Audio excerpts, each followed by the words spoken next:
प्रदेश के अंदर, बिहार के अंदर एनएसयूआई 4 तारीख को बड़ा आंदोलन करने जा रही है। चाहे वो टीआरई लेवल 4 का एग्जाम हो, जिस तरीके से अभी तक भाषणबाजियों के अलावा जमीन पे इस भर्ती की कोई भी बातचीत नहीं हुई है, ना कोई विज्ञप्ति, ना कोई विज्ञापन, ना कोई सरकारी आदेश अभी तक जारी नहीं किया गया है। तो हम टीआरई 4 के विद्यार्थियों को कहना चाहते हैं, हम आपके साथ में खड़े हैं।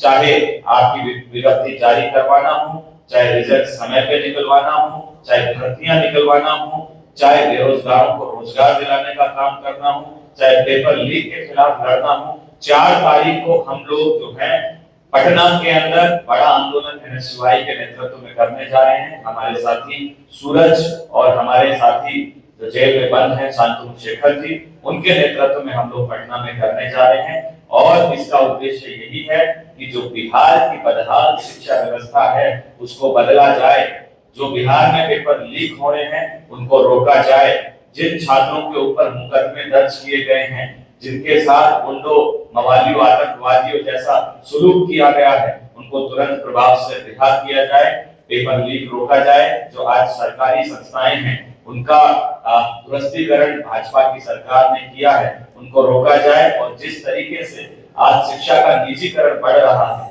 उसको बंद किया जाए। तमाम मांगों को लेकर जो है एनएसयूआई प्रदेश में पटना में आंदोलन करने जा रही है और हम लोग विद्यार्थियों के साथ में खड़े हैं।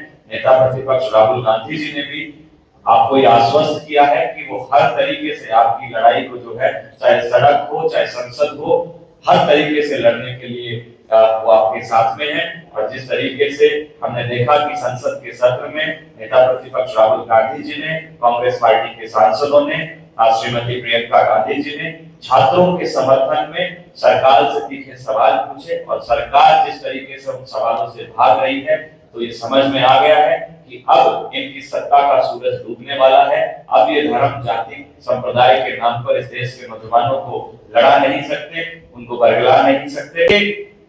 कार्यकर्ता जो ये कहते हैं कि अगर जंतर मंतर पर मुझे परमिशन मिली होती या मुझे मौका मिला होता तो मैं कर्फ्यू लगाकर इन निहत्थे छात्रों पर गोली चला देता। तो इस पे भी आरएसएस को जवाब देना चाहिए कि आरएसएस का क्या ऑफिशियल बयान है। इनसे इनकी मानसिकता समझ में आती है कि भाजपा आरएसएस किस तरीके से इस देश के विद्यार्थियों को समझता है और उनके प्रति क्या भावना है। जो भी सरकार की विफल नीतियों के खिलाफ बोलता है तो उसको AK-47 से या इस तरीके की बयानबाजियों से कुचलने का काम किया जाएगा। जिस तरीके से पटना के जेलों के अंदर छात्र बंद हैं, कल हम लोग जब उन छात्रों से मिलके आए तो बाहर देखा कि कैसे उनके पीड़ित माँ बाप खड़े हैं, बिलख रहे हैं, रो रहे हैं, उनकी सुनने वाला कोई नहीं है। क्या भाजपा सरकार उन परिवारों की भरपाई कर पाएगी जिस तरीके से उनके बच्चों के साथ आतंकवादी जैसा सलूक किया गया? हम एनएसयूआई के कार्यकर्ता उन विद्यार्थियों के साथ में खड़े हैं और इस देश की भाजपा सरकार को चुनौती देते हुए कहते हैं, अगर आपने अपने कहे हुए वादे को पूरा नहीं किया और तुरंत प्रभाव से छात्रों की रिहाई नहीं की तो हम देश भर में आंदोलन कर रहे हैं और तेज उग्र आंदोलन आपके खिलाफ किया जाएगा। और जिस तरीके से बिहार के अंदर एक के बाद एक पेपर लीक हो रहा है, चाहे वो बीपीएससी का पेपर हो, चाहे वो एईडीओ का पेपर हो, चाहे वो एसएससी का पेपर हो, तमाम पेपर जितने भी बिहार में हुए हैं सबके सब पेपर लीक हुए हैं। उन पेपरों की चोरी की गई है और कहीं ना कहीं उन पेपर लीक के पीछे भाजपा आरएसएस के लोगों का जो है हाथ होना सामने आया है। तो सरकार जो है उनको बचाने का प्रयास भी कर रही है। इसको लेकर बिहार का छात्र बिहार के शिक्षा मंत्री और मुख्यमंत्री का जो है इस्तीफे की मांग करता है, क्योंकि ना तो बिहार सरकार रोजगार नौजवानों को दे पा रही है, ना सही तरीके से पेपर कंडक्ट करा पा रही है, ना ही आज लॉ एंड ऑर्डर इस प्रदेश के अंदर बचा है, ना ही डेमोक्रेसी बची है। जिस तरीके से शैक्षणिक संस्थाओं को कमजोर करने का काम किया जा रहा है, सरकारी शैक्षणिक संस्थाओं को ध्वस्त करने का काम किया जा रहा है और शिक्षा का निजीकरण किया जा रहा है, इससे भाजपा की ये रीति की समझ में आ गई कि वो विद्यार्थियों को धर्म जाति संप्रदाय में फंसाकर केवल और केवल उनके झूठे सपने दिखाकर उनका वोट लूटने का काम कर रही है। बिहार सरकार शिक्षा हो, रोजगार हो, स्वास्थ्य हो, चाहे लो एंड ऑर्डर हो, उसमें पूरी तरीके से विफल है। बिहार के छात्रों पे जिस तरीके से लाठीचार्ज हुआ, ये इस देश के विद्यार्थियों ने देखा, इस प्रदेश के विद्यार्थियों ने देखा। बहुत बड़ी लड़ाई आज इस देश का विद्यार्थी लड़ रहा है। जिस तरीके से पूरे देश के अंदर पेपर लीक के खिलाफ एक बड़ा माहौल बना और 12 साल से जो केंद्र की भाजपा सरकार है, प्रदेश में जो उनकी डबल इंजन की सरकार कहते हैं, बिहार में उनके गठबंधन की सरकार है, जिस तरीके से छात्रों के ऊपर अन्याय हुए, उसका पाप का घड़ा एक लंबे दौर के बाद मजबूती से टूटा। जंतर मंतर पर छात्र इस मांग के साथ आंदोलन कर रहे थे कि इस देश का एजुकेशन सिस्टम बदला जाना चाहिए। जिस तरीके से पेपर लीक हो रहे हैं, उनको रोका जाना चाहिए। भर्तियां समय पे कराई जानी चाहिए, समय पे रिजल्ट होने चाहिए, समय पे विज्ञापन जारी होने चाहिए, कैलेंडर जो है एक बनाया जाना चाहिए ताकि विद्यार्थियों को सहूलियत हो सके। इन तमाम मांगों को लेकर विद्यार्थी आंदोलन कर रहे थे, लेकिन जिस तरीके से नरेंद्र मोदी ने, अमित शाह ने, सम्राट चौधरी ने ये जो भूमिका निभाई जनरल डायर की, तो कहूंगा कि जलियांवाला बाग का जो हत्याकांड था, अंग्रेजों के दौर में हिंदुस्तान ने देखा, या फिर आज के दौर में 2026 में पटना के विद्यार्थियों ने देखा कि कैसे निहत्थे छात्रों पर वाटर कैनन चलाए गए, आंसू गैस के गोले दागे गए, लाठीचार्ज किया गया। जब उनका पेट नहीं भरा तो AK-47 जैसे बंदूकें उनसे गोली चलाकर निहत्थे छात्रों पर वार किया गया। 3 से ज्यादा छात्र उनकी गोली का शिकार हुए।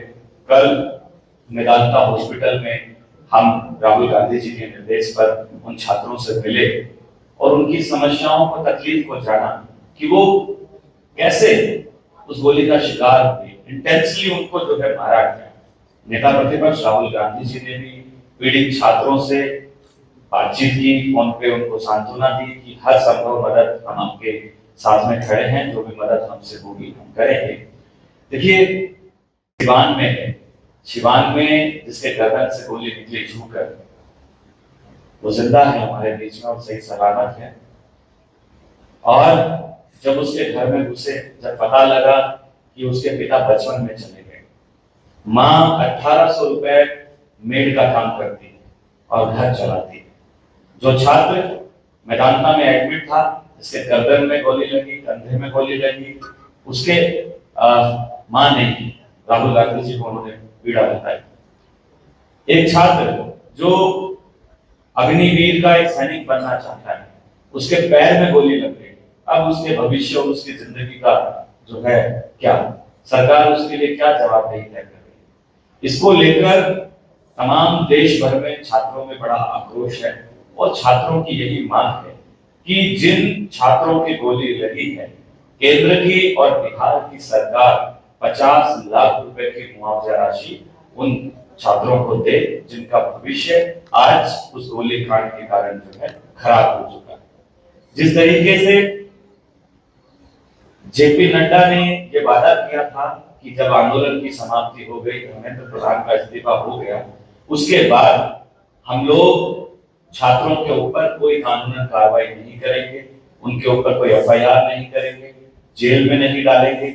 लेकिन जैसे ही आंदोलन खत्म की घोषणा होती है, जंतर मंतर से और बिहार से छात्र अपने घर को लौटता है, उसके बाद जो कार्रवाई पूरे देश में विद्यार्थियों के ऊपर हुई, आज हजारों की तादाद में देश का विद्यार्थी देश की जेलों में बंद है, सैकड़ों की तादाद में बिहार का विद्यार्थी बिहार की जेलों में बंद है। ये भाजपा की कथनी और करनी का अंतर है कि वो एक तानाशाही फरमान लेके आते हैं। और जिस तरीके से मैं अभी शांतनु शेखर, जो हमारे पटना विश्वविद्यालय के छात्र संघ के अध्यक्ष हैं, SY के साथी हैं, मैं कल उनसे भी मिला और आज उनकी मां से भी मिला, तो उन्होंने पीड़ा बताई कि कैसे पड़ोसियों की छत से पुलिस उनके घर में पहुंचती है और शांतनु के कनपट्टी पे बंदूक रखती है, उनके आंखों पे पट्टी बांधती है, उनके साथ मारपीट करती है, घर वालों को टॉर्चर करती है, घर वालों की कनपट्टी पे बंदूक रखती है और एक आतंकवादी जैसा सलूक करके मारते पीटते उसको जो है जेल में डालती है। ये कहां का न्याय? जेपी नड्डा अपनी बात पे अमल नहीं कर पाए, सम्राट चौधरी अपनी बात पे अमल नहीं कर पाए, उन्होंने इन निहत्थे छात्रों को जेल में डलवाया, उन पे एफआईआर की, उनको पिटवाया और ये चुनौती दी कि भविष्य में कोई भी सरकार की विफल और गलत नीतियों के खिलाफ कोई बोलेगा तो उसका हश्र ऐसा ही होगा। देश में राहुल गांधी जी ने प्रेस कॉन्फ्रेंस करके इस देश की सरकार को, मोदी सरकार को, गृह मंत्री अमित शाह को चुनौती दी कि अगर इसी तरीके से छात्रों को जेल में डाला गया तो फिर से आंदोलन खड़ा होगा। उसके दबाव के कारण बिहार सरकार ने एक पत्र जारी किया गृह विभाग ने कि हम एफआईआर वापस लेंगे और छात्रों की रिहाई करेंगे। लेकिन उस बात को आज 4 दिन हो गए, अभी किसी भी प्रकार की कोई रिहाई एक भी छात्र की नहीं हुई। तो ये बिहार सरकार की और देश की भाजपा की सरकार की कार्यशैली पर बड़ा सवाल खड़ा करती है। 2 तारीख सामने आए थे, तो क्या जिन भी जो गिरफ्तार हुए हैं उनके अगर वीडियो फोटो पत्थरबाजी करते हुए हैं तो क्या उनकी भी रिहाई की आप मांग कर रहे हैं? देखिए, इस देश का विद्यार्थी अपने हक की मांग को लेकर सड़कों पे था। जब आप AK-47 की बंदूक तान के उनके छाती पे दाग दोगे तो बचाव में विद्यार्थी कुछ तो करता है। देखिए, हम पत्थर जो चला रहे हैं उन विद्यार्थियों का समर्थन नहीं करते हैं। हम ये नहीं करते हैं कि भाई विद्यार्थियों को हिंसा करनी चाहिए, लेकिन जिस तरीके की हिंसा पुलिस ने की, उसके रिहाई की मांग आप कर रहे हैं। हम पत्थरबाजों का नाम नहीं ले रहे हैं, हम ये कह रहे हैं विद्यार्थी जो सड़कों पे आंदोलन कर रहा था उसकी रिहाई की मांग कर रहे हैं। सरकार ने जो है चतुराई से और इस उद्देश्य से कि ताकि सरकार को कोई चुनौती ना दे पाए भविष्य में, उन छात्रों पे कार्रवाई की है। पत्थरबाज कौन है, सरकार उसका जो है जांच करे। दूसरी बात मैं कहूंगा कि जो हमारे साथियों ने बताया कि वो युवा मोर्चा और एबीवीपी कार्यकर्ता है जिन्होंने आंदोलन को उग्र रूप देने का काम किया, भड़काने का काम किया।